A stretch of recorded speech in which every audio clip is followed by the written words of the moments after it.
We're back. We're back. Here we are. Hello, everyone. Thank you for tuning in. Tuning in? Could be. That's a radio term. Yeah. What's going on?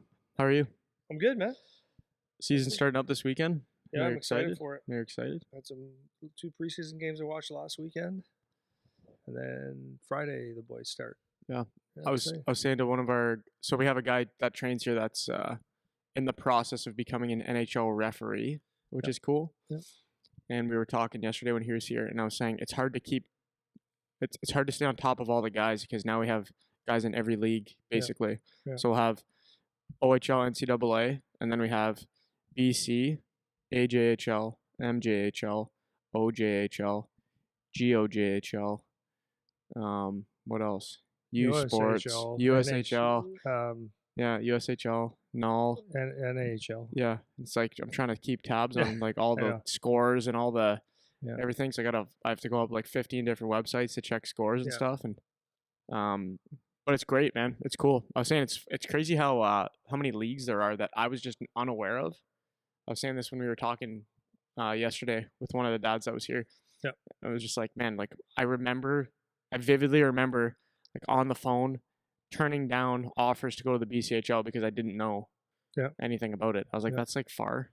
Yeah. Right. And now we got guys flying all over the place to play. Yeah. And you can get opportunities from anywhere, which is kind of interesting, you know. And they're all pretty good leagues. Yeah, seriously. As long as you play well. Yeah, right. I'm ready to hop right in here unless you have anything you'd like to open with. I don't really. When you say I don't really, no, I don't really. I'm all talked out. Okay, that's good. It's funny because like on the weekends we went to a couple hockey games, and I like to just watch a hockey game, but it seems like people think that I'd like to talk to them too. Yeah. So it's a social wears event. Me out. Like, so I like my alone time, and I don't have any. I have thoughts, but one of my thoughts is I got to change a tap. Got a leaky faucet in the bathtub. That's all my mind. A thought? This is a big thought. This is like rocket science to me. Oh, I know. See with the hammer. So, see what my brother-in-law's doing. Cool. Yeah. That's right. Cool. Well, thanks again to everybody that's joining as members to support the podcast because we are in a transition time. So we just appreciate the support that you guys give us. If you have any questions for members and you guys want to reach out about any of that, that's one of the options. We have console calls. We have the videos that you've done, which are quite nice. And best thing for me on those is just we get to interact with you guys personally and answer your questions personally because it's hard to give advice when we don't know you guys or know your situation. So if you want to become a member and kind of support what we're doing here, then you can do that on the website. I have the link in the bio and descriptions of our videos, so you guys can check that out there. And I think that's all. Hey guys, my name is David.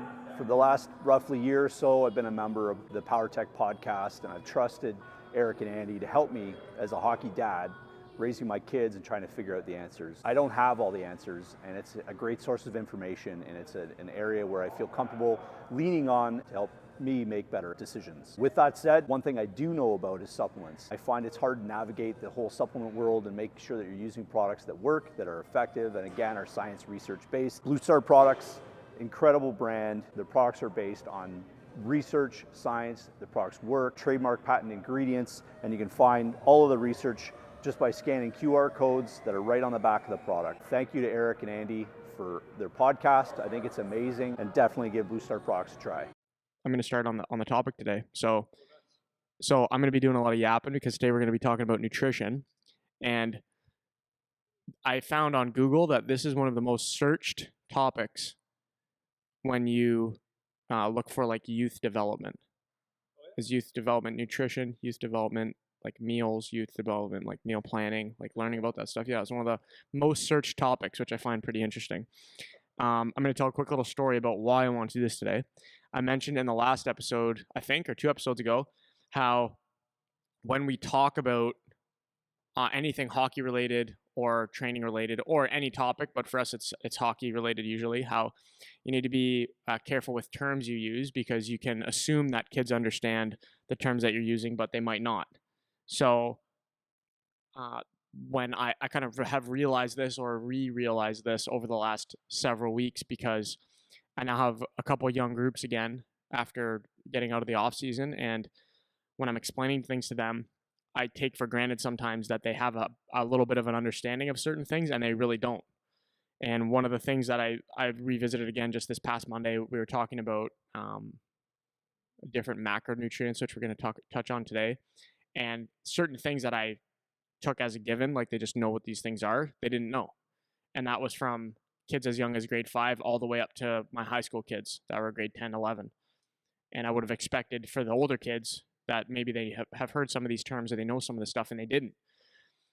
On top of that, while I'm giving my little talks, I'll have adults that walk by. These are teachers, and they'll stop and listen for like 10 minutes. And it's amazing, like the attention that I get from the kids and from the adults, because it's just something that's so relatable for everyone, because everybody's got to eat, man. Everybody's got to, and everybody wants to feel good about what they're eating. It seems like a general theme, like most people care a little bit about, at least the people that we interact with. Or if outside of people that we interact with, or people are looking at the shortcut to get this done, or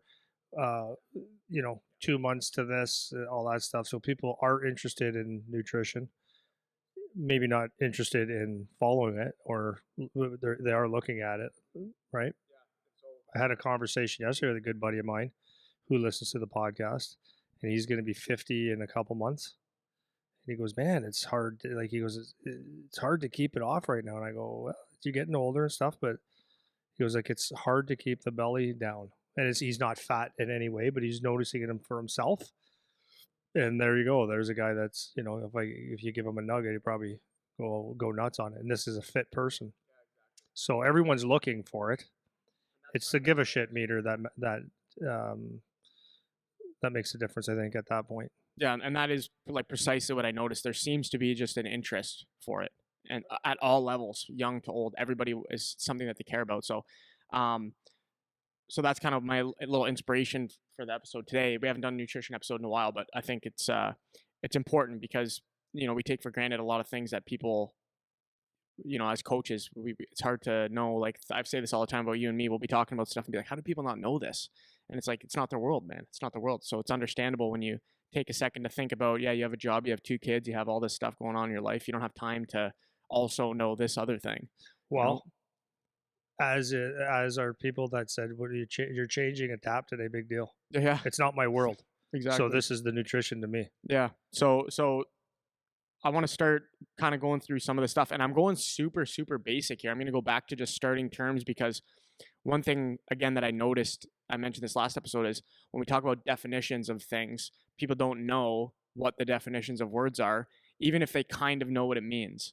So I'm going to give a few examples of that before we start getting into like a little bit more nitty gritty. But before we do that, the problem that I have when I'm speaking a lot is that I don't want to come across like I'm insensitive to what parents are able to do with the time that they have, or what they can afford to do, or things that maybe require a little bit more time that they just don't have because they have kids, they're running around and all that. I don't want to be insensitive to that because I don't have kids, and people that listen know I don't have kids. So I can't really put myself in that position because I haven't experienced what that's like. And I think there's something to experiencing what that's like before I start preaching nutrition stuff. So before we do that, I want you to kind of frame out for me, similar to what we've talked about in past episodes, just as a dad more than anything, what your philosophy was when it came to things like nutrition for your kid, because you had not just kid, you had 3 kids that you were looking after, and how you kind of balanced, making good choices, making the right choice, but not going crazy overboard, because I want to have that balance where I'm not saying you have to be a Bible thumper about nutrition. I want it to be something where it's reasonable and you can make it work within your own frame, whatever is good for your family, your budget, those kinds of things. So maybe lay out a little bit about what you think of that. Yeah. Well, before I put 4 things that I feel are important, but before I go there, as to your point, it's very important that you said that, because it's very easy for people to make more excuses than a pregnant nun on why you can't eat healthy, because that's a go-to thing for people, right? Yeah, but is the typical excuse. I can work out every day because I own a gym. That's right. It's easy for me. That's what people say. It's not so easy because I walk into work, as do you. So what do? You do it, and then you do the rest of your day. Yeah. So wait, sorry, can I cut you off just for a Yeah, sec? 100%. Do you think that it's more because the nutrition thing can be tough, but to me, from my perspective, and this could be just again a disconnect because I'm not a parent, but I feel that people just they don't have an understanding of some of these basic things, and that is what makes it difficult. It's not the fact that it's difficult. Does that make sense? I think um, being a dad for 20 some years and being married for 20 some years and having a business and my wife working, I think is both. Yes, it's It- both. but what I mean by that is you can be lazy or it's just easier to order pizza sometimes. Um, and then the lack of information would definitely, um, that definitely plays a role in a lot of people. For example, which I'll go into in a bit, is um, are chicken nuggets good? It's chicken. Well, in the real world of like if you're trying to optimize nutrition, it's not healthy for you. If you took a chicken and chopped it up, that's chicken.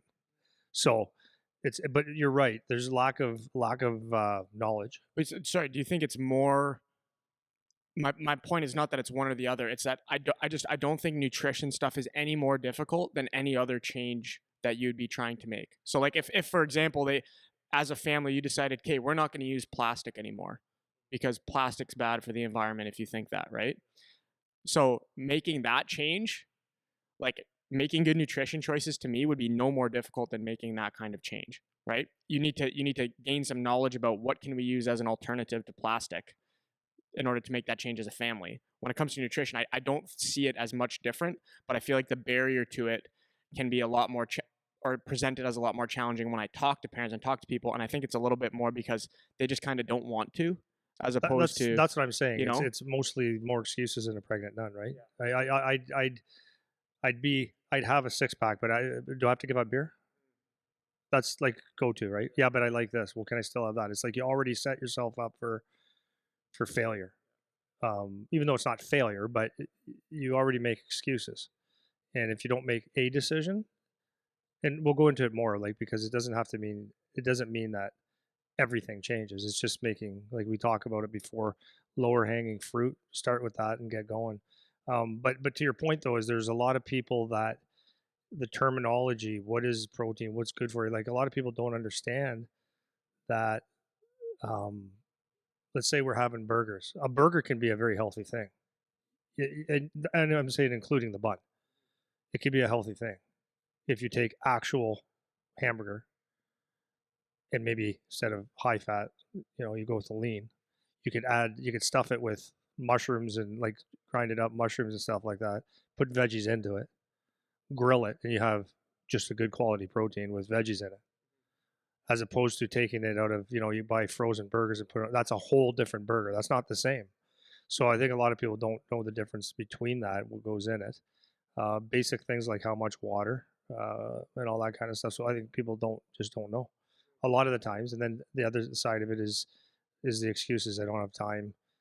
And there's a lot of ways to make it easy. So yeah. anyways, So there's the excuse part can definitely be a thing, but I'm giving doing the both sides thing again, right? Like there's excuses, but then there are some things that you need to be sensitive to, obviously. So for you then, back to your question, as dad, kind of lay out kind of what your framework was with balancing all these things as a parent. yeah. So first of all, very very fortunate myself that before I met Christine, I cooked most of my meals, and I was I'm a health nut. I was a health nut. I met Christine, and she grew up in a family um, of a lineage of farmers. So home cooking has always been something that they've always done, and she's very good at it and somewhat enjoys it.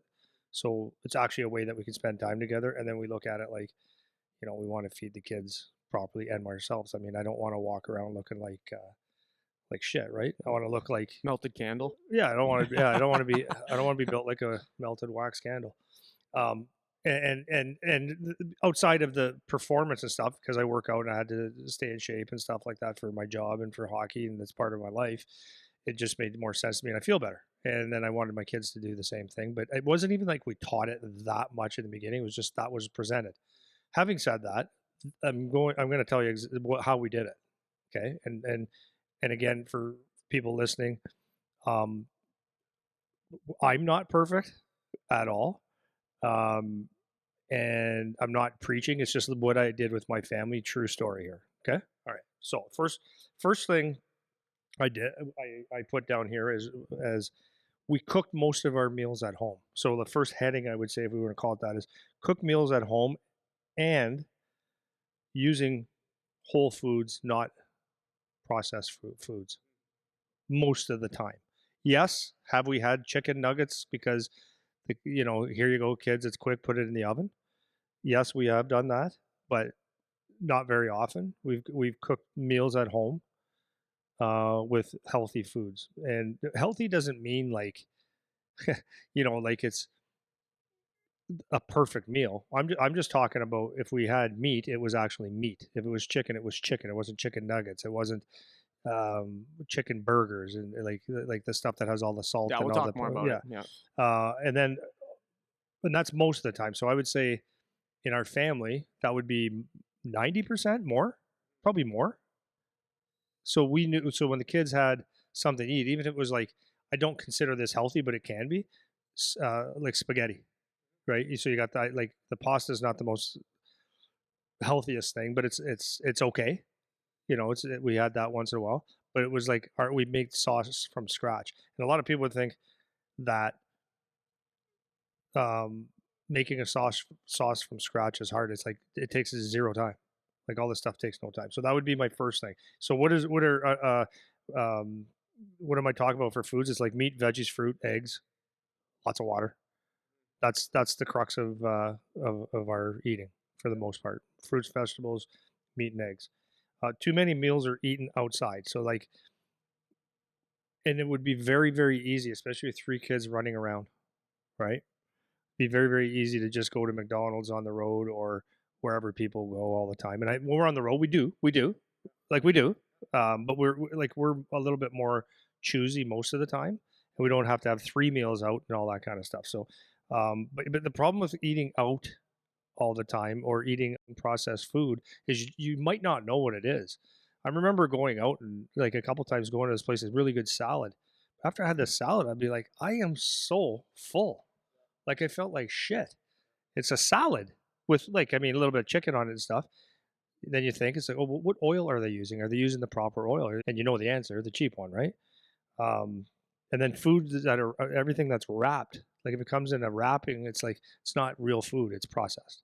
So you try to stay away with that as much as you can. And when you go to a restaurant, even though you might think it's a healthy meal, you just don't know what they put on it. So that's a big thing to me. So eat at home, cook meals at home as best as you can, and use real food. Okay. The second thing I would say, if there's a heading, is have conversations about food because you're raising your kids, and it's no different than when you're teaching fitness, when you're teaching hockey drill or anything like that. If you just say eat this and shut up, which that's old school, of course you're getting resistance. Why? Why? I don't like it. That's what you get most of the time. So we have conversations. It's like, why are we eating this? And we listen, when we have these conversations, we don't sit at the table. It's not like a prayer Yeah. where we go through all the reasons why we're eating and Yeah. what we're eating, but it's Yeah. like, why are you eating this? I just put a couple things on what are we eating? Why do we eat it? What function does it provide?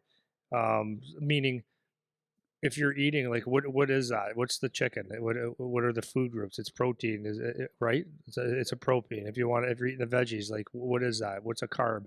And understand what their role is. So a conversation just simply means, why do you want to have lots of protein, Eric? I don't know, Dad. It's like, okay, so that's the first lesson, right? Protein is what keeps you muscle. It gives you muscle. So if you want to have muscles, got to eat your protein. That might be a reason why the kid wants to eat protein, right? And if you explain carbohydrates, like you'll have more energy. It gives you the fuel for your game. It's like, oh, okay, now might need to eat this, and veggies because of the fiber and the energy and the vitamins, blah blah blah blah blah. So having conversations is a big thing, and then talk about water. So as soon as your water levels go down, or you dehydrate a little bit, your brain function goes down. Everything just doesn't work properly. So it's really important to talk about those things, right? So understand having conversations about food. I think the third part is parents be the example. That's a So tough one. Yeah. for sure, well, yeah, but it's, I've always said this. I can, as a dad, you could say to your kid, work hard, do this, do that. You're not working hard enough. You're not pushing it. But if he sees that I work a 9 to 5 job and come home and do nothing and sit on the couch and have no motivation to do anything else, he's looking at, that's my example right there, sitting on the couch, right? So it's hard for someone that doesn't have motivation, or they're not driven in doing something, making themselves better in some way, for someone to listen to them because you're the example. So I think the kids will be more likely most of the time to engage or try things or accept that this is how we eat because mom and dad do, right? So if you put it in perspective, if dad is not a motivated person, and I'm just using this, I know some people get all bent out of shape, but if you're not just in general life not overly motivated, and then you come home and you don't pay attention whatsoever to your, you're putting any sauce and any shit on your whatever you're eating, and you look like, I don't know what you look like, but you're eating just to eat, and there's nothing there. Like, how could the kid learn, right? Whereas if you tuck in your shirt once in a while, or comb your hair, you look like you put yourself together a little bit, and you do things, and then when you eat, it's like, oh, we need, you're making decent choices. There's a good chance, and if you're eating the vegetable, your kid might be able to eat the vegetable, right? You don't have to be pushy. Suggest it, try it, throw it out there, and there's a good chance that they taste it, they might like it. No, you actually can't be pushy. If you're No, pushy, you'll lose. it's not right? going to happen. Yeah. Yeah. And then the fourth thing is the all or nothing attitude won't work, right? So when you're choosing to do this, just like someone that's heavily into fitness and nutrition, you have to be prepared to fail. So if you say we're going to eat healthy as a family, that doesn't mean like everything all the time, because you have to have a wiggle room. You will fail, promise you that. Especially when you have stress, or you have, things get busy. You are going to fail, but that's not the end of the world. Don't be too rigid. It's okay. Make sure that you have a night or a weekend where it's like, yeah, you're gonna have your pizza. We're gonna have our chicken nuggets, whatever. We're gonna go out and eat whatever you want. Whatever that looks like, and then you can still enjoy life. Not like you can't enjoy life without good food, but I think the most important thing is to start and just do your best. Yeah, especially You know? during that transition Yeah. time, right? You have to have some tolerance, definitely. Um, that's good. I think like the two things I think that I'm pulling out of those points that you made. The first is more or less it comes down to the environment, as we always say. In anything, it's your environment's gonna win. What do you have around? And when it comes to food, it's no different, right? What's around? What are they snacking on? What kind of things are prepared? What kind of things are ready? What kind of things can they have quick? What kind of things do you eat? Whatever's available, that is what they're going to start defaulting to. So if you start thinking of it that way, that's one. And the other thing you were talking about is just kind of like adopting that openness to learning about it, openness to being wrong, because it can be a real source of insecurity, like food stuff. Say that It- again. I just missed it. I was It can be thinking of another thing too. it can be a really big source of insecurity, like food things. People can be insecure about how they eat, like when they eat, the things they eat, how they look when they eat. If they're not happy with how their body is, they can be self-conscious about how they eat. So it can be a real touchy subject for a lot of people. And adopting a willingness to learn, just like anything else. Like if you have too much pride, or you're not approaching it with any humility, it can be really difficult, right? Especially because of this particular topic, it can be hard, you know. And adopting that willingness to learn about it, even as parents, like you might be 55 years old, and like you need to have the humility to be like, I literally don't know anything about food, and maybe I should start learning something about it, Absolutely. And that's how you can Absolutely. start to translate that message to your kids, right? Start trying to clean it up. Um, and then the other thing too is just we've talked about the concept of like eating for mouth pleasure.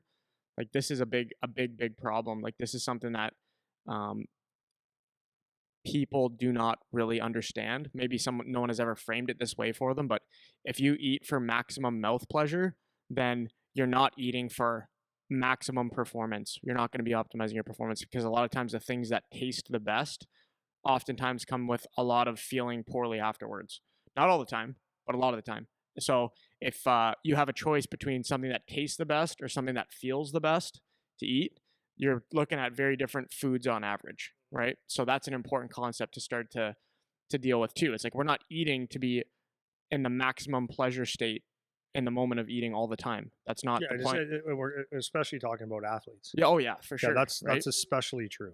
Like But when you become even deciding to be a pro or deciding to move on, it's not about eating, like having a slice of pizza and dipping it in ranch dressing. That's not your best choice. no. But but even if we step outside of athlete too, like just if you have to get up and go to work in the morning, Trust me, and I know. you eat at 9 p.m. and you're having a bunch of garbage, like your sleep sucks. You wake up and have to go to work and hate your day because you don't feel good. You didn't sleep well, and a lot of that has to do with the food choices you're making, right?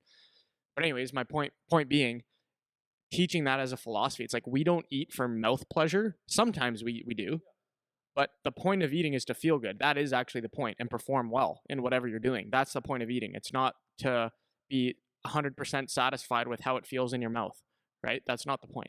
So I think that's a really big philosophy thing too. Yeah. So I've got one more thing Yeah, go. before. It's a trend that I don't like. So here in Canada, there's a place called Tim Hortons. This is a coffee shop. I don't know how much money I spend in a month there. I don't want to figure it out, and I don't want to know what kids spend there. So it would be like Starbucks in the States. This is huge. Dunkin' Donuts in the States, and McDonald's.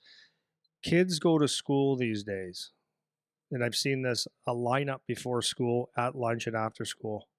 A lineup out the door, around the, not necessarily around the building, but out the door and to outside.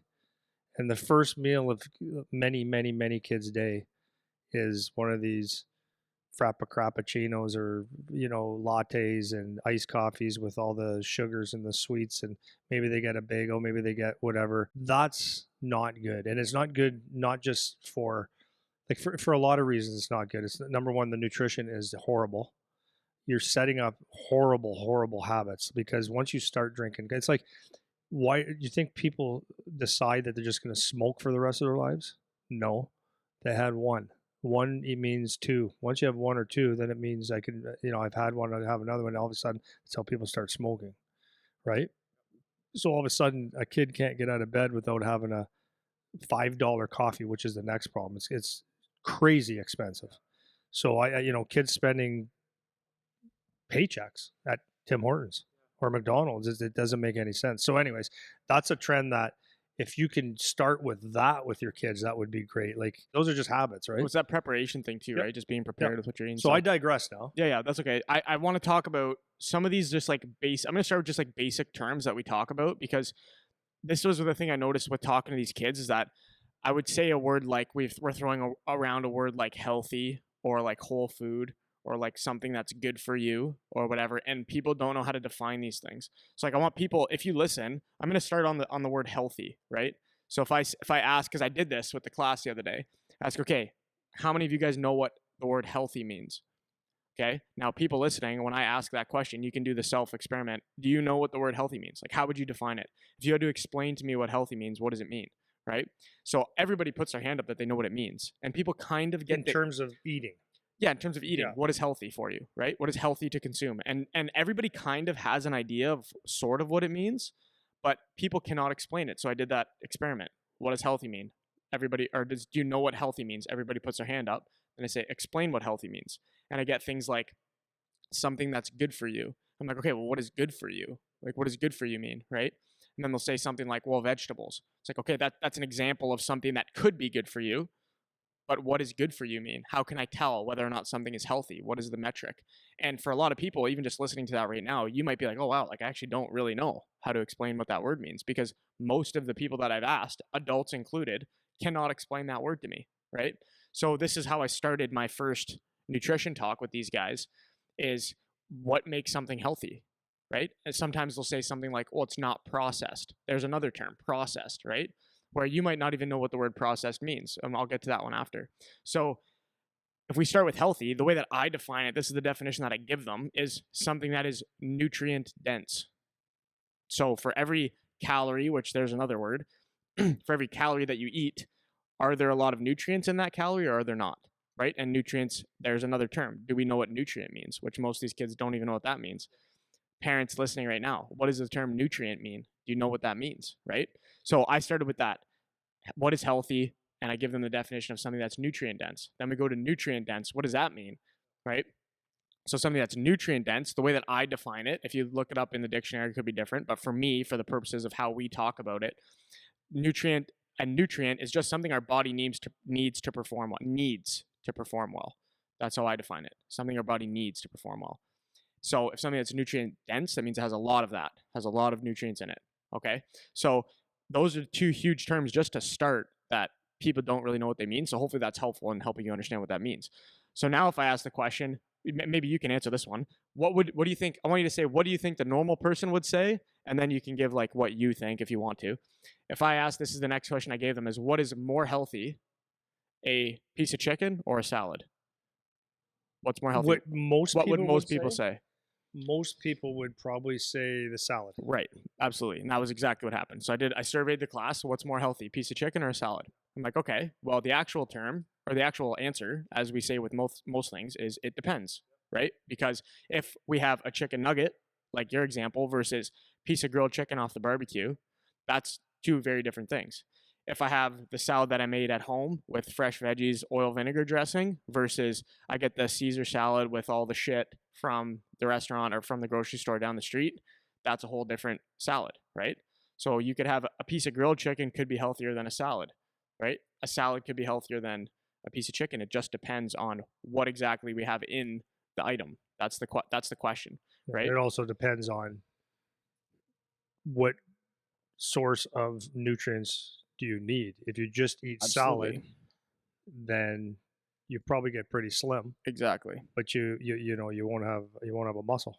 And that's the next question, Yeah. right? It's like, what do you actually need? What Mhm. nutrients do you actually need, right? So, and that could be macronutrient or micronutrient, right? Either way. So the next thing that I gave them, well, let's go to this first, is the same thing with whole food. People have heard that term, whole food, right? And so whole food is just something that is as close to its original state as possible, right? So a piece of chicken is a piece of chicken. It wasn't anything before that. A strawberry is a strawberry, nothing before that. That's whole food. As soon as we start adding things together, now we're not talking about whole foods as much anymore.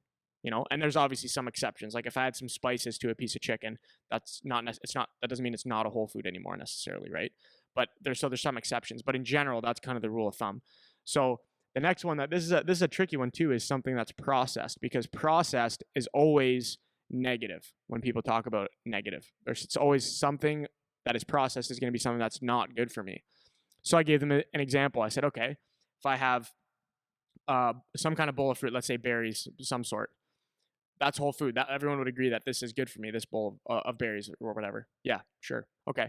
Now, if I put it in a blender and I blend it up, is it worse for me now that I've processed it? Because I've processed it, right? I've blended it up, and then everyone's like confused and they don't know how to answer it because they had never thought of that as being processed, you know? So if you mix things together, you are processing the food. You are doing that. But typically what we're talking about when we say processed is things that have multiple things added to it, whether it's preservatives or whatever, things that are frozen, things that are in a box. Processed is just like our blanket term for that. But processed doesn't necessarily have to be a negative thing, right? If I make a shake of some sort, that's processed. That doesn't mean it's necessarily bad, right? So that's kind of just like a few of the things that I've noticed in talking to people about these like key terms where you take for granted that people know them, but they actually don't know what they mean. So I'm hoping that kind of helps to clarify some of this stuff, right? So the next thing that I did with these guys is I gave them an example because I asked the question, how can we judge if something's healthy? Like, what do we do? What are our metrics? Like, how do we know if something's healthy, right? So the things that I always look at are like the volume of food. How much food is it? How many calories is in that volume of food? And then what are the nutrients in that thing, right? Those are my three categories. So relative to each other, that's how I would judge whether or not something is healthy. Those three metrics, okay? So for example, the example that I used with them, I'll use it again here, is if I go from a strawberry to a strawberry cake, right? Some kind of strawberry cake. So I take my bowl of strawberries that has a certain amount of nutrients, certain amount of calories, certain amount of volume, okay? we all agree that, okay, that's kind of healthy. Sure. In order to get the strawberries to a strawberry cake, what do I have to do? I have to add things to it. So now my volume is increasing. Now, are the things that I'm adding to it adding nutrients, or are they void of nutrients? That's kind of the question there. And typically the types of things you're adding to a cake are going to be things that don't have a lot of nutrients in them, right? Typically, right? You can make a healthy version of a cake, but just you get the example, right? So I'm increasing the volume, I'm increasing the calories, but my nutrients for those things that I'm adding is actually going down, right? So the nutrients that I'm adding to this thing now make it worse than it was originally when it was just strawberries. Conversely, if I turn that bowl of strawberries into a shake of some sort, so let's say I take the strawberries, I have to add things to it. Let's say I add a scoop of protein powder. Let's say I add other fruits to it. Now my volume's increasing, my calories are increasing, but my nutrients are also increasing. And I'm getting more nutrients than were just in the strawberry. So I just went to 2 different processed foods, but one is better, one is worse, even though they're both processed, even though they're both more calories, even though they're both more volume, right? So that's the idea of turning something from like its original whole food state to processed on both ends, and how you can kind of gauge, is this better or worse? Now you can do that with anything. You can do that with a salad, right? You can do that with a piece of chicken. Turn the piece of chicken into a chicken parm, right? Now we can have that same conversation, right? Is it getting better or worse by what I'm doing to it? Same thing with the salad. If I add the cheese, I add the bacon bits, I add the sauce, I add whatever. Is this making it, the croutons, is this making it better or worse? And that's kind of how I can judge whether or not something healthy. Does that all make sense? It makes total sense. I went on a tear with like the definitions there, but those are kind of the big things that I see as no, but being a but problem. it's actually very good. It's a very good point. Like that, I think. I don't even think. I don't think less of anyone for not understanding it, because, chicken, good, chicken parmesan, it's got to be good until you start really looking at it. I think that's the part where people don't realize, oh, it's that's now it's like very, very calorie dense. Some of it's good, some of it you can definitely go without. And coffee, is it good or bad? Actually, coffee's good. Too much coffee, not good. Add sugar, real bad. Add sugar and cream. Now it's not coffee. It's like it's a pile of shit, right? So it's very simple, yeah. And it's important because it's not that you can't ever have the chicken parm. Like I love chicken parm, but I love it. Oh God, it's so I good. love it so much. You know what I like better? Eggplant parmesan. Dude, no, that's your Italian thing. I know, that's a kryptonite for me, man. You get me fried eggplant, like with some breading on it. Oh, dude, it is good. That is good. Holy! So you take that and then parmesan it. It's unbelievable. Anyways, so I know I'm like hungry now. Yeah, everyone's trying to follow a nice diet here. I know. Just ruining it. Hey, I'm a well-fed Italian boy. What do you want me to do? Yeah. So, anyways, my point is you can't never have those things. It's like, but going into it blind without knowing, and this is what I was trying to explain with the young hockey players that I'm talking with. So this is, again, grade 5s up to grade 12s. I have them in different sections, so I'm not doing it exactly the same way when I talk to them, but I always try to relate it back to what they care about, which is their performance on the ice, right? And if you're mom and dad, maybe it's your performance at work. Maybe it's just feeling better in your day, And if you don't know these things, then you're not going to be able to tell whether your decisions are helping or hurting. And that's the most important thing about nutrition stuff is just knowing, so you're making an informed choice. It's like, if I'm going to go, for me personally, if I'm going to go have a bender on the weekend, I'm doing it intentionally. It's like, I'm going to enjoy this and not care about the fact that I'm going to feel like crap for 3 days after. I'm doing that on purpose because I'm deeming that as worth it to me right now. Like, that's my value judgment for this event that I have coming up or whatever. Like, I love the family gathering stuff is one of my favorite things in life. So my parents are going to have Thanksgiving at their house, and all my family's going to come over, and I'm going to eat like a complete pig. And the next day I'm going to feel the pain, and that's fine with me. Right. So it's not about never having, it's just about knowing so you can make the choice. Right. So that's what I want to talk about with that. Last one I want to talk about a little bit is macro micronutrients and then calories before we get on to some other things. So for calorie, this is another one of those words where people don't even know what it means. Sometimes I find people categorize it with like macros and micros, like macronutrient, micronutrient, and they think calories in there, but it's not. So calories is just a unit of measurement. So it's just measuring the amount of energy you can get out of food. So for everything that you eat, there's a certain amount of energy after you digest it that your body's going to be able to use. How much energy is that? Those are calories. Okay. So when we talk in terms of the caloric content of food, one thing that you want to keep in mind is like how many calories am I getting for the volume of food that I'm eating, right? So typically, if we talk about whole foods, that stuff is going to be a lot more volume for the same amount of calories as opposed to something that's a lot more processed, where it'd be like if we use ice cream as an example, or peanut butter as an example, right? If you have a tablespoon of peanut butter, it's like 100 calories, right? You could have almost a full piece of chicken, a half chicken breast for 100 calories, right? So that's one thing to be aware of. And then macronutrients are things that we need. Everyone knows what macro means, or a lot of people know what macro means. Are big, And a lot of right? people don't. Yeah, and a lot of people don't. Macro. Yeah, Yeah, the word people macro. would figure that out. But Yeah, people have heard macro, micro, not in Yeah. the context of food, but Yeah. just micro. People think of small. Macro people they know that's big. So the context of nutrients, macronutrients are things we need a lot of, and micronutrients are things we need smaller amounts of. So macronutrients are just proteins, carbs, and fats. Those are the three macros. And then micronutrients would be like all your vitamins and minerals. So any of those things, right? All your vitamin B's, vitamin C, vitamin D, all those things, right? Yeah.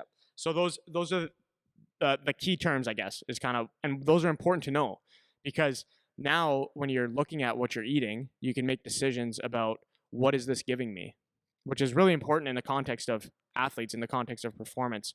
But then even just for you, when you want to make sure that you're giving your kids balanced nutrition, right? To make sure they're eating healthy, using that healthy term, you need to give them what they need.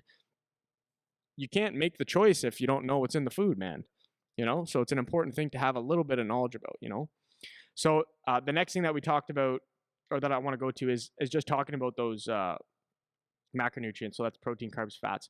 So is there anything you wanted to add to that before I go into this? No. I feel like I'm going kind of fast, but no, it's good. It's good. You keep doing what you're doing here. Okay. I think looking at that, understanding what you have on your plate, your macronutrients, like it becomes fairly simple if you look at it, right? You need to eat protein basically every meal. You should have, especially as an athlete, some carbohydrates and some fat mixed in there. Mm-hmm. So easy way to look at it, like the way I did it, and I took nutrition courses, is fill your plate up with like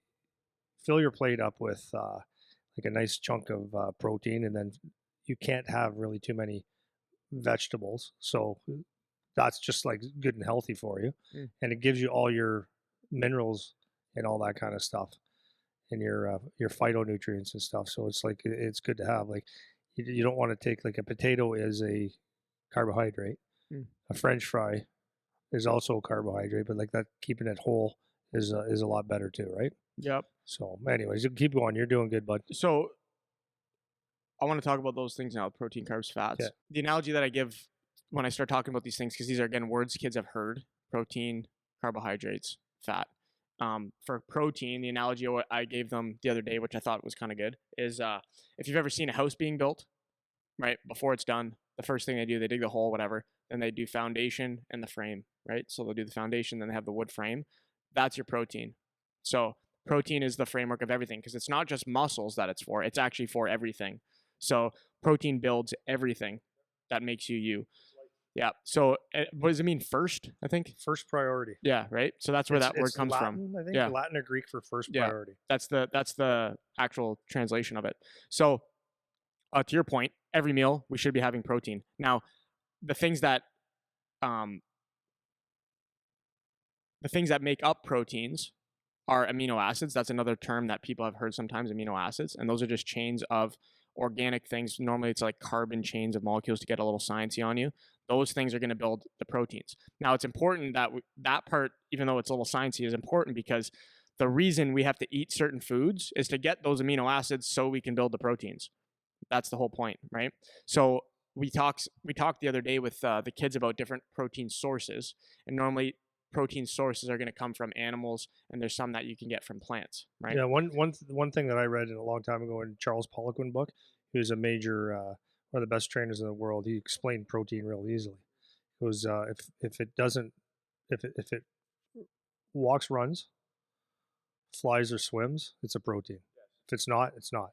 Or it comes from a pair of eyeballs somehow. That's a protein. So that's when we talk about protein quality, I gave this example the other day. We were talking about plant versus animal source of protein, because animal source of protein, which is more what you're saying, this would be things that are going to be complete proteins, which means it gives us the amino acids that we don't get naturally. So our body can make a lot of them. There's 9 of them that we can't make. We have to get it from food. When we eat animal sources, those would be complete proteins, meaning they have all 9 of those amino acids in them. So that's a little bit important to know. I know it's a little technical, but that's important for people to know, because when you're gauging whether or not something is quality protein, because people say that sometimes you want to get quality protein, that is what that is referring to. It's complete proteins, which is giving you what you need, right? Giving those essential amino acids that you need. The problem with a lot of plant source of protein is it can cause digestive problems. I'm going to talk about digestion stuff later, but at the end of the day, what I was saying to them is which is better? Is it better to have animal sources, or is it better to have plant sources? And I said on average, if you're looking for quality, animal sources are going to be better. But sometimes that's not the only question, right? Sometimes it's like, how does that thing make you feel? For example, if you have pork, right? Pork for me doesn't digest great, right? If I have soy, that actually digests a lot better for me, right? If I have pea protein, that doesn't work well for me. If I have beef protein, that works great for me. So it's not the only consideration that you're going to make is the quality of protein, even though it should be pretty high on the list. So that's what's important about protein. So there's 4 calories per gram of protein that you're going to get. So out of every gram you eat, you're getting 4 calories. That's, again, that measurement of energy. And then the rule of thumb that I give people is 1 gram per pound of body weight you're trying to eat every day. Most kids that I train as they're older, I give them more than that. But if you've never paid attention to protein, then you're probably going to have a hard time eating enough of it. So again, to your point, every meal, one question you can ask yourself, which is a challenge I gave to the kids that I was teaching, is can you identify the protein source on your plate when you eat every meal? If you can't, that's an issue, right? And maybe it's there and you don't know what it is, but you should be able to know what it is. And if it's not there, that's also a problem, right? So we talked about that. And then we could talk about like different types of animal protein, whatever, but I think people kind of get the gist of what I'm saying on that one. Any questions about that part? Is all that clear, what I said? I'm going to go to carbs. Yeah. Okay. When we talk about carbohydrates... Actually, maybe just go back for 2 seconds. Maybe not. The big thing for me always is why. So I'm acting like a dummy now. Why do I need protein so badly? Great question. As a hockey player. Great question. As a person. Yeah. So not only something you mentioned earlier was protein is what gives you muscles, right? So if we get more specific about that, not only does it build, but it will also repair, right? So especially as an athlete, when you're tearing yourself down every day, like a lot of times people think the workout that you do or the skate that you do is where you get better, right? But it actually makes you worse. Yeah. So it's that foundation you're breaking down. Yeah, right. So if I put you through a really hard workout and it takes an hour, if as soon as that workout is done, I say, okay, go do that same workout again, are you going to be better or worse? You're going to be worse, right? Your muscles might be sore. You're going to be tired. You're going to be fatigued. You might be dehydrated, whatever. So where the protein comes in is all that tearing that we've done, all the tearing down that we've done during that workout. By eating, all of that protein is going to come in and help replenish what you've lost and then build it up further, right? So that's how that works. So everything that breaks down, you need protein to build back up. If you're protein deficient, you're really working against yourself, because your body will pull protein from wherever it can find it because it needs it. So a lot of times kids, for example, you might say, well, my kid never paid attention to food ever, and all through puberty, he just got bigger and bigger and bigger. Yes, that is true.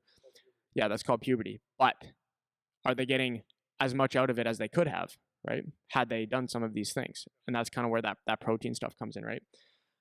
So carbs, this is an important one, because carbs kind of get a bad rap, especially with parents, because they've kind of been like media demonized quite a bit. Yeah. Well, and they're looking at it from a different lens. If you're an adult, yes. If you're an adult that's not overly active, carbs are probably not your friend. Yeah, you don't need as much. But right? if you're blowing through 2,500, 3,000, 4,000 calories a day physically as a kid and a hockey player or working out, then you need that source. Right. So carbohydrates, the same thing that I did with them when I asked them, what is a carbohydrate? What do we know about this? They know nothing. We break the word down. So the 2 things you can pull out of the word carbohydrate is carbo, which is a lot like the word carbon, and then hydrate, which everyone thinks associates with water, right? And that's exactly what it is. Normally these sugar molecules that you get will be chains of carbon. So that's the first half. And then they always come attached with water. So I gave them the example talking in the context of weight loss, where people want to cut carbs because they think it's going to help them lose weight. And it helps you lose scale weight. But for every gram of carb that you eat, it comes with 3 or 4 grams of water on top of that. So as soon as you stop eating that or you cut it down a bit, not only are you're not just losing fat off your body, you're shedding a lot of that water that was attached to some of those grams of carbohydrates floating around your body, some of those sugar molecules, right? So that's why a lot of times you can feel super bloated if you eat a lot of carbs, because it's going to soak up a lot of water.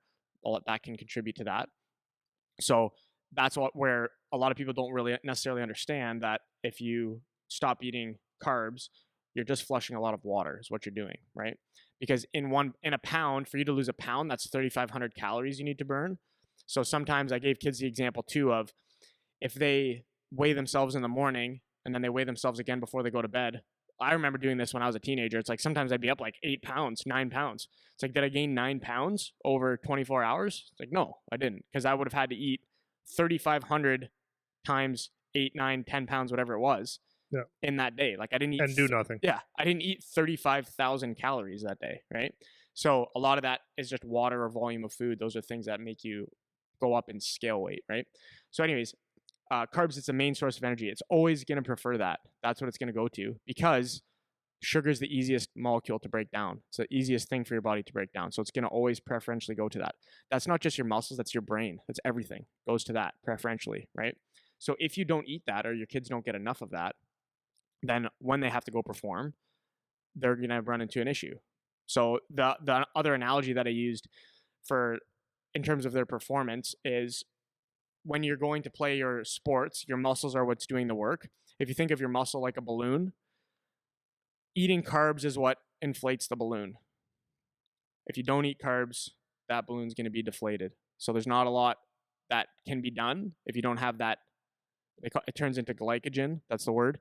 If you don't have that store filled up, or you can think of it even like a fuel tank, right? If that fuel tank's not filled up, then you're not going to be able to perform when you need to. And that's where it comes from. It comes from carbohydrates. So it's really, really important that you're able, that you get all of that, right? The next conversation that we had was about complex versus simple carbs. And this was another one that I took for granted. Like I think some kids, I thought that a lot of kids would have known or heard about what this is, and they haven't. A lot of adults even the high school stuff, right? Exactly. So simple carbs is just things that are very close to just sugar, basically, right? So we're normally talking about 1 or 2 sugar molecules together. That would be it. Any more than that, you start talking about complex carbohydrates. And just like the word suggests, when you're talking about something that's complex, that means it comes with a lot of things, right? So the more complex the carbohydrate, the more you're going to be getting other nutrients, other things, right? A potato is a good example of that, because it's a complex carbohydrate. It comes with a lot of different sugars, but it comes with a lot more nutrients. It can come with some fiber. It can come with starch. It comes with a lot of different things. Whereas if you have a strawberry or a piece of fruit, the only molecule you're getting in there is probably fructose, maybe a little bit of glucose, and then there'll be some nutrients in that as well, right? If you get down to like a Gatorade, it's basically just liquid sugar, right? So that's kind of your progression from simple sugar all the way up to complex, right? Then we talk about carb sources. It can be starchy carbs. So this would be like your rices, pastas, breads, potatoes. Then there's non-starchy carbs, which is vegetables, which people don't think of necessarily as carbs sometimes, right? So this is any vegetable. All of them would fall into the category of carbohydrates. Fruits is another one, right? So these are things that are going to be the fuel that your body needs for whatever you're doing. So for carbs, it's going to be 4 calories per gram, just like protein. But then don't forget, it comes with that water, right? So this is why you have to be aware of how much you're eating, especially going into a game or whatever. Because if you don't have enough time to digest that and get through that, you can feel super bloated or whatever. But that is your primary fuel source going into that. Make sense? Questions on that? I don't. Nope. And then the last one. I'd ask anyone else, but there's no one else here. Yeah, I know. Last one is fats. So and dietary fat is different than the fat on your body, which it's kind of unfortunate that they use the same word for them. But the fat that's on your body is not equal to fat that you eat at all. And your body's going to burn that after burning carbohydrates. Then it would go to burning fats. That's kind of what happens. So your body wants to go carbs first. In the absence of carbs, it'll start using fats. So the reason for that is because fat is a lot more dense of a molecule. So as I just said with carbs, you get 4 calories per gram. Out of fats, you get 9 calories per gram. So to get that 9 calories out of each gram of fat, it takes more work, right? Your body has to do more work to digest it. So it's going to be picking that after it picks whatever the carbohydrates are that you're eating, right? So those are obviously going to digest slower, like I said, because there's 9 calories per gram. So all of that is to say, between the protein, carbs, and fats, this was the analogy that I gave to the kids. If you go to a fire, how do you start a fire? You need a match or a light or a spark or something like that. But you need some kind of kindling or paper or small twigs, whatever. That's going to be your carbs in terms of your fuel source that you're going to burn. You start with that because it burns the quickest. It's easiest to get together, right? After that would be like the log that you put on the fire. That would be like your fats, right? Burns a lot slower. You can still burn it. And then what about protein? Your body can still use protein, but burning protein would be like taking a piece of metal and throwing that on the fire. It will still burn it. It will take a lot longer, and it takes a lot more work. It takes a lot more heat to break down a piece of metal on the fire than it does a piece of wood. And that would be your protein, basically. So in terms of order of importance, that's kind of the analogy of how your body's going to burn things, right? It's going to use, if you use that fire analogy, it's going to be the kindling stuff, the small twigs, the paper, that's the carbohydrates. Then you're going up to like the bigger pieces of wood, that would be your fats. And then bigger than that would be your protein, which you never really want to be burning protein, which is why you want to make sure you have enough of the other stuff, right? Last thing I kind of want to touch on is digestion, because people don't really talk about this a lot, and I think this is super important when it comes to just performance in general and choices that you make, because digestion can ruin you. So if you've ever had like Thanksgiving dinner where you're having like a food baby and you're sitting on the couch after and you're just like, oh my God, like this is the worst ever. You might be super hot. Right? You might have some distress for the next few days, whether it could be like acid reflux, you could be gassy, you could be burping, you could be whatever issues you're having. That all has to do with the topic of digestion, which people don't really talk about. And this is where we get into the conversation of being informed about what you're eating and being attuned to what and how it makes you feel. You know, there's some things that you eat where after you eat it, just mentally, you could just be in a fog for the rest of the day. There's some things where you eat it and you can feel super bloated, like you gave the example with the shitty salad, right? Where it's like, this is supposed to be healthy. Why do I feel shit? Why am I bloated? Whatever.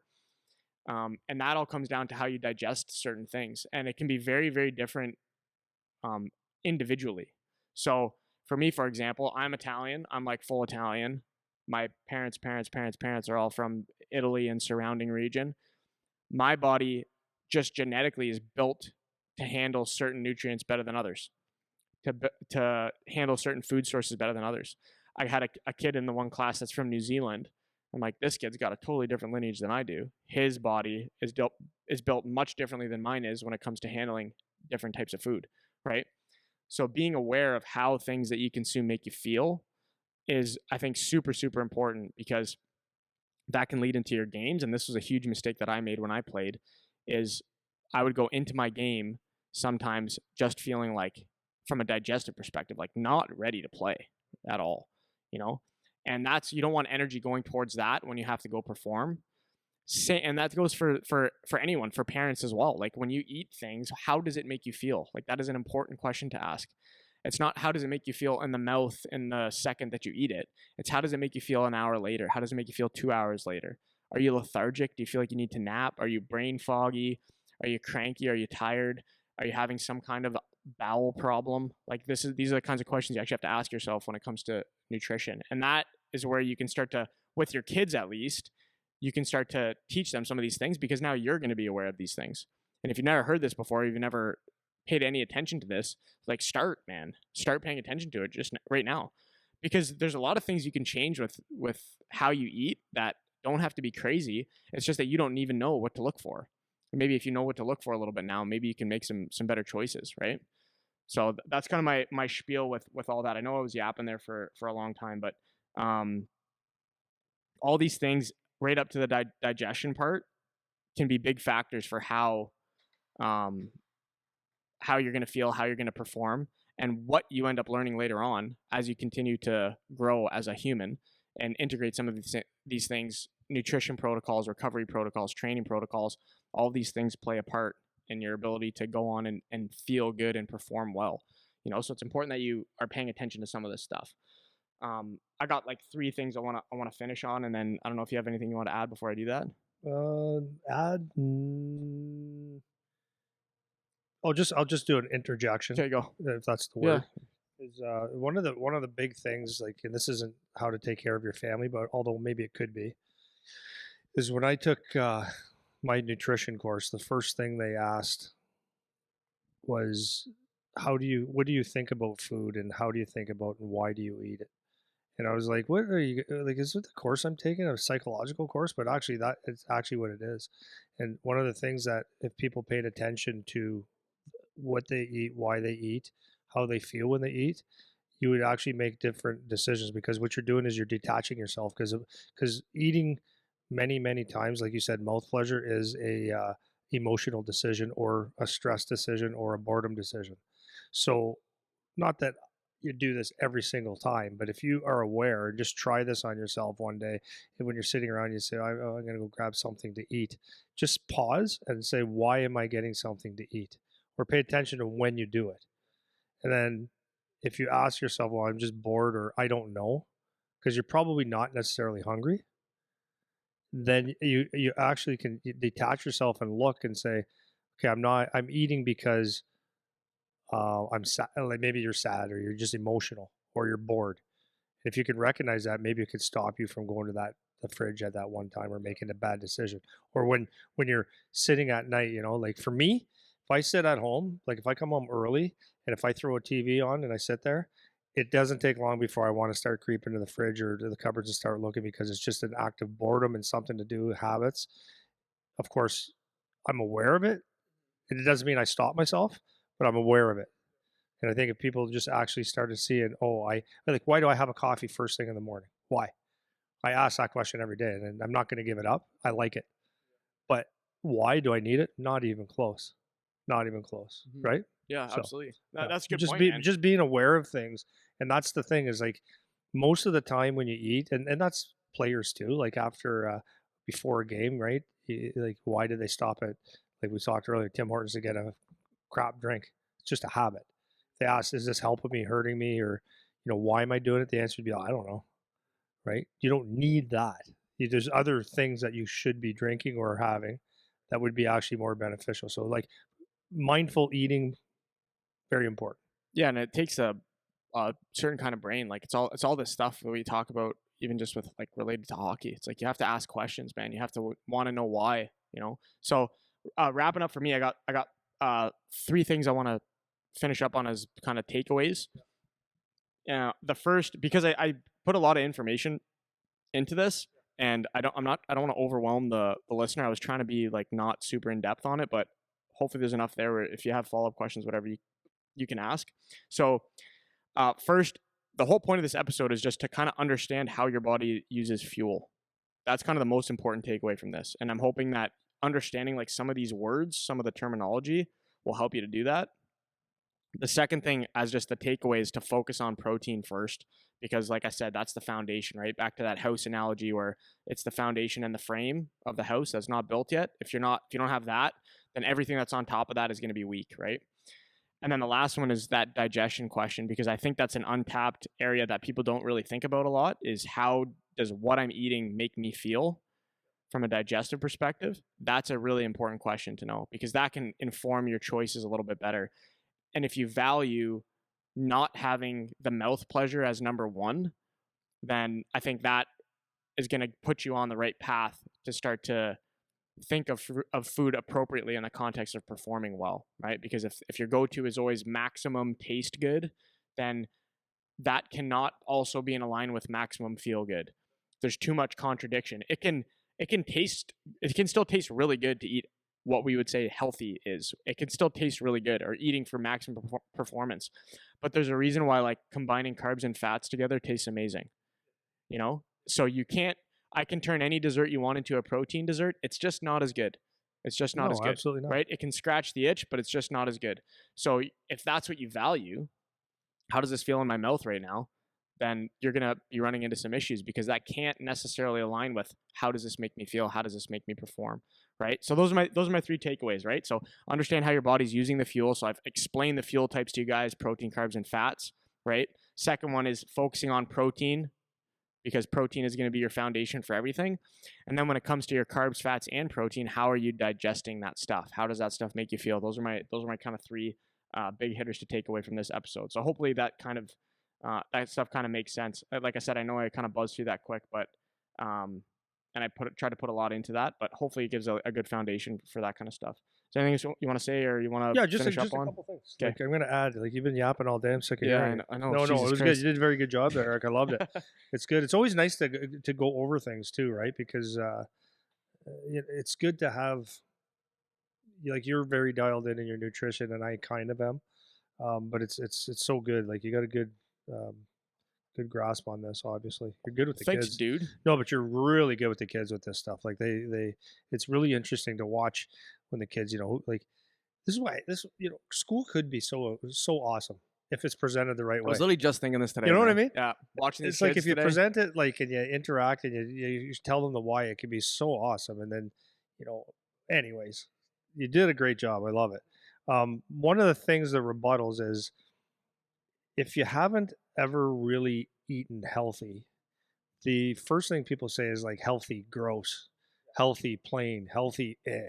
But when you actually, for the most part, let's say 80% of the time, eat healthy, meaning the way we've talked, nothing crazy, and not worried about like not trying to fill your face and all that stuff. When you actually get a grasp on it, eating the processed, eating the way, like without thinking and eating the shit actually doesn't taste good at all.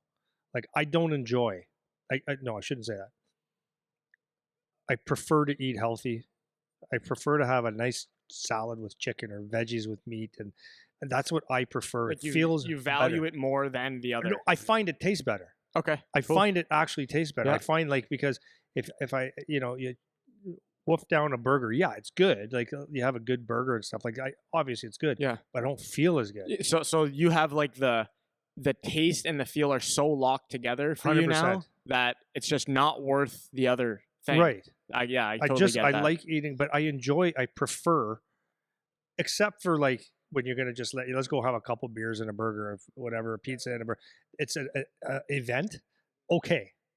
But any other time, I just want like going out for breakfast used to be going to a restaurant, having a nice breakfast brought to you and stuff like that. I used to like it.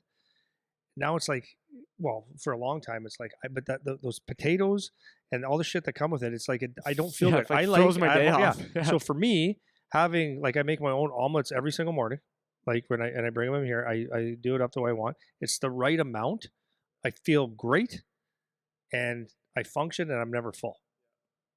And it's like, I just feel better. So I would say, like, before you judge eating healthy, which sounds ridiculous, put some time into it. When you have a crunchy salad or, you're eating crunchy vegetables and stuff like that and chewing a piece of fruit, you're going to feel better. So, and you're probably going to enjoy it. One of the things that the kids might be on board, but the parents could make excuses, right? Is like, my mom doesn't cook well. She just doesn't cook well, or my dad doesn't know how to cook. And, or the mom or dad could say, we just don't have the time to cook or whatever. It's like, just try. Because but I'm saying this very honestly, like when I get up in the morning to make my breakfast and my lunch, like you do it too, it's like it's bang, bang, bang. Like I eat healthy all day and it doesn't take any time. Or it does on a Sunday when my wife and I are home. We cook, we make a whole bunch of chicken, a whole bunch of this, a whole bunch of that.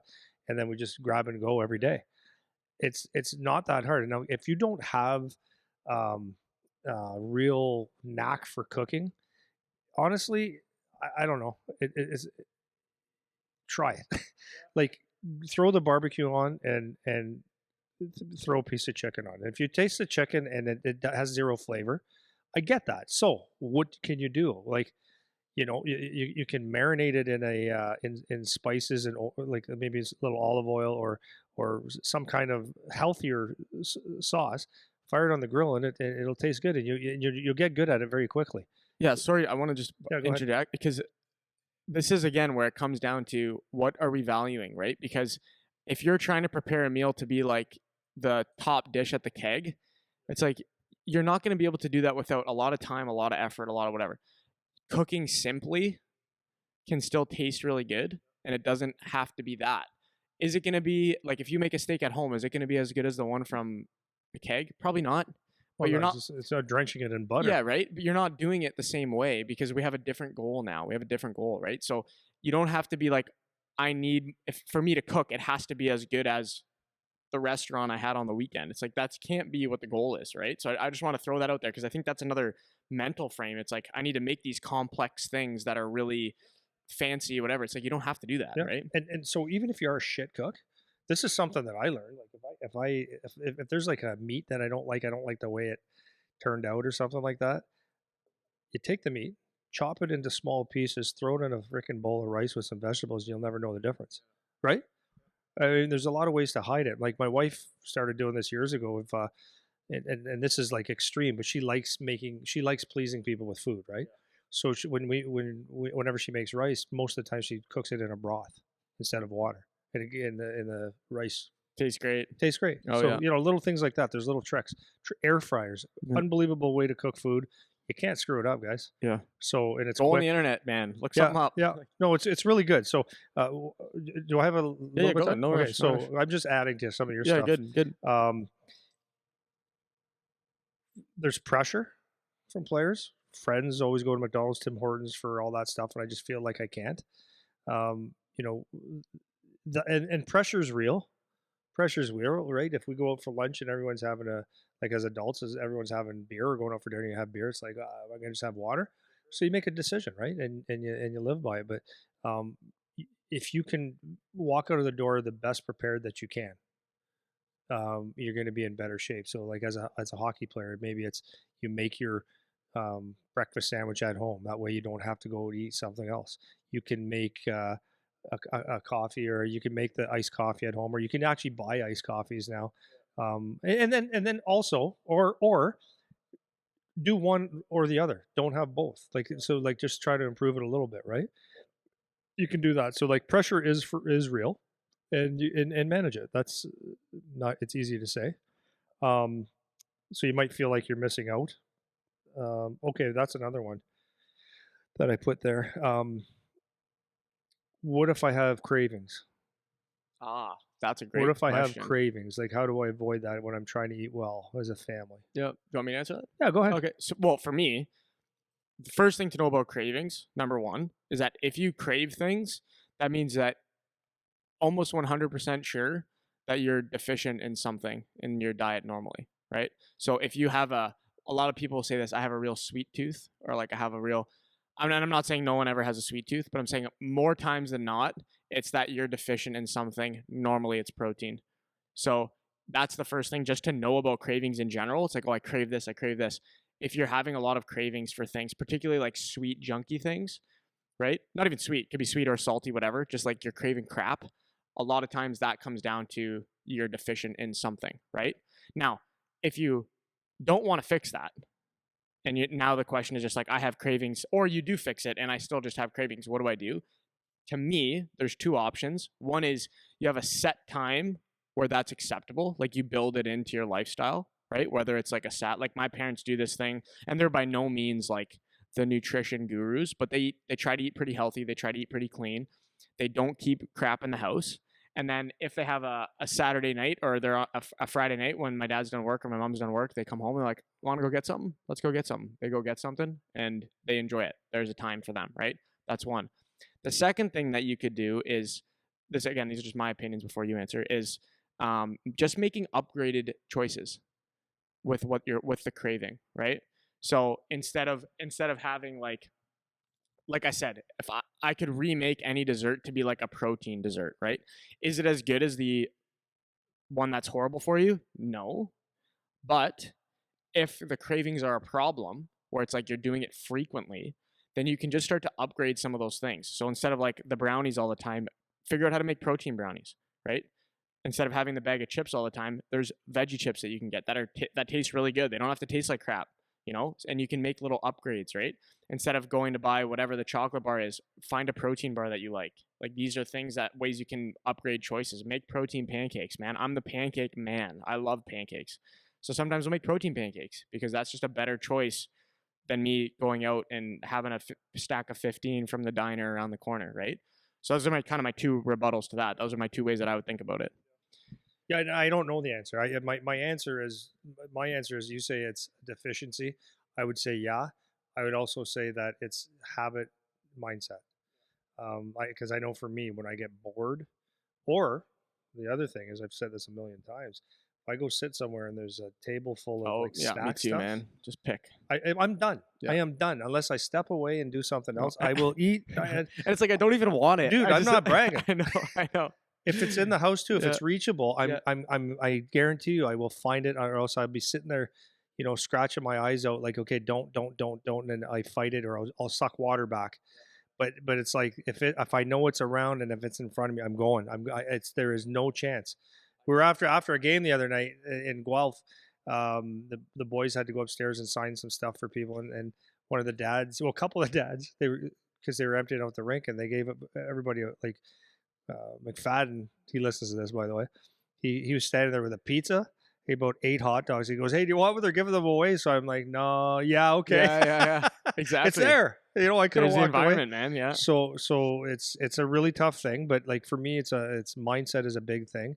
Why am I doing it? Why am I doing it? And it doesn't mean you're going to win, but I think being aware really, really, really, really helps. So that, and then the last thing I wanted to say, I don't know if I had a solution to that, but I was just pointing it out. The last thing I wanted to say is, and I think people say it without validating it, and it could be true. It could be true, but it's an expense I'm willing to go with.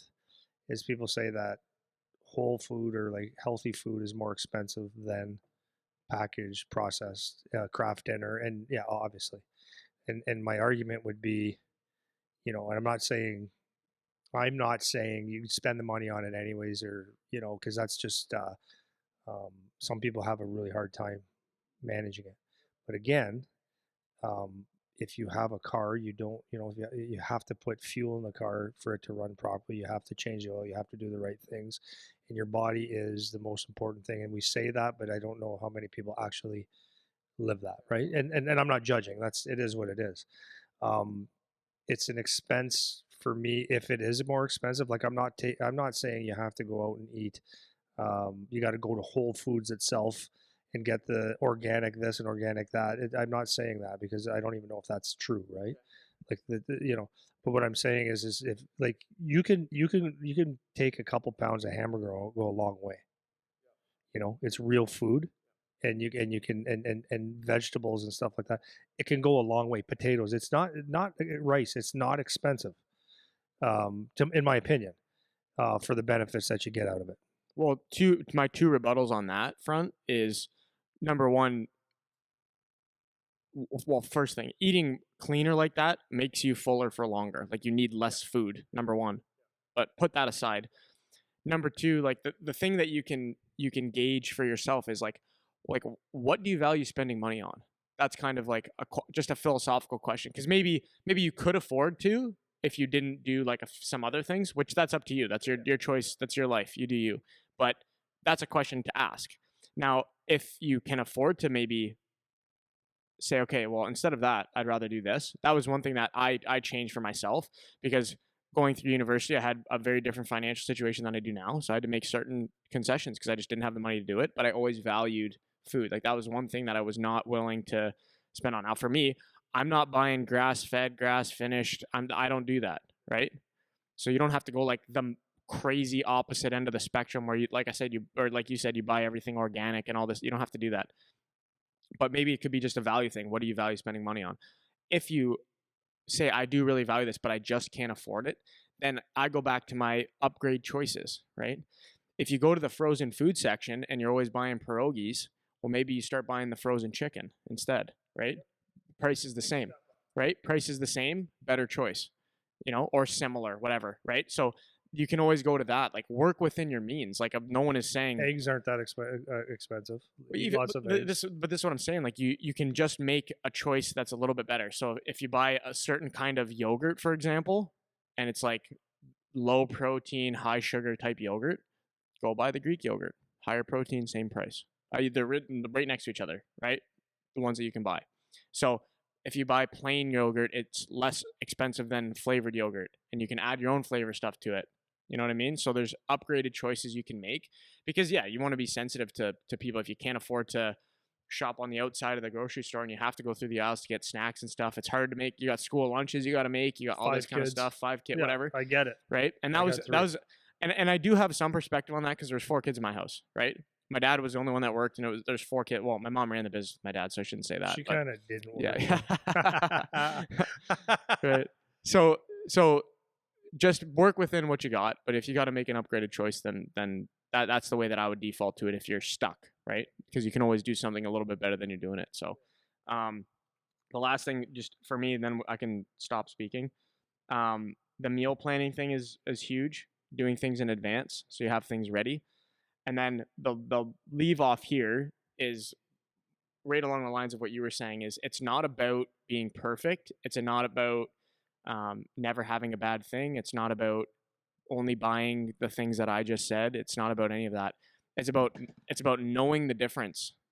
It's about knowing what decision you're making. That's what it's about. Because you can pick now. Now I can pick. I want to eat the ice cream. I want to eat the brownies. I want to let my kids have this. I want to let them have the birthday cake. I want to let them enjoy themselves at this thing. You can now make a decision, right? Whereas when you have a lack of knowledge, you don't even know what decision you're making, right? Because maybe just learning this stuff today, you would have made these choices had you known this stuff. And now that you know this stuff, you can make better decisions, right? But if you hadn't known it before today, then you're making poor decisions without even knowing what you're doing, you know? Ignorance, So right? that's the biggest takeaway for me, I think, for today, is just, it's about knowing what you're doing, like knowing the decision that you're making, and not just being blind when it comes to something as consequential as how you're eating, right? Because it can affect everything from just your mental state. It's not just your physical state. It can affect everything, you know? So I think that's kind of my leave off for that, right? Do you have anything else you want to say? No, I think we're good. I think we're good. Cool. I mean, I could go on forever about food. And Oh stuff. yeah, for sure. Me too. And you can tell I'll get all fired up talking about it. Oh yeah, I love it, man. It's great. But it's interesting, you know. Like you go through life, and you know, like I was a kid. As a kid, you just ate what was in front of you, and you never thought of it. Like I didn't think peanut butter. That's good for you, is it? I don't know. Peanut butter sandwich like seems good. You just go through life and you eat, and then, you know, I heard nuts are healthy, so grab a couple handfuls of nuts, and you know, you just, even as an adult, it's funny because it's like for me personally, I know my limitations, what I'm willing to do and what I'm willing not to do, right? I shouldn't say not to do, but it you know, there's a certain point of like, for example, if I didn't go to hockey games, I probably wouldn't have as like that many beers. But I have a couple almost every game. I enjoy it. You know, if I go out, like there's on weekends, certain times I like having a couple beers. It's just a thing that's my social part, and it's like, but I limit it, right? So that does that make me unhealthy? That's the question, right? That's what I was talking about, that all or nothing. And I used to really beat myself up for not being all the time. And then it's like, okay, you got to decide what's it worth to you, and then until you get maybe you go to the doctor and they say, hey, this is off, and you go, okay, well, then you might value something else.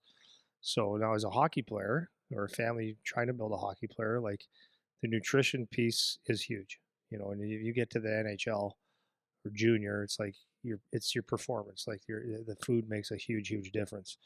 And if you're not putting good stuff in, your performance actually will suffer. And you know, so try to learn, but it's so interesting, man. You can, and the good thing about kids in the nutrition piece is they can get away with a lot more.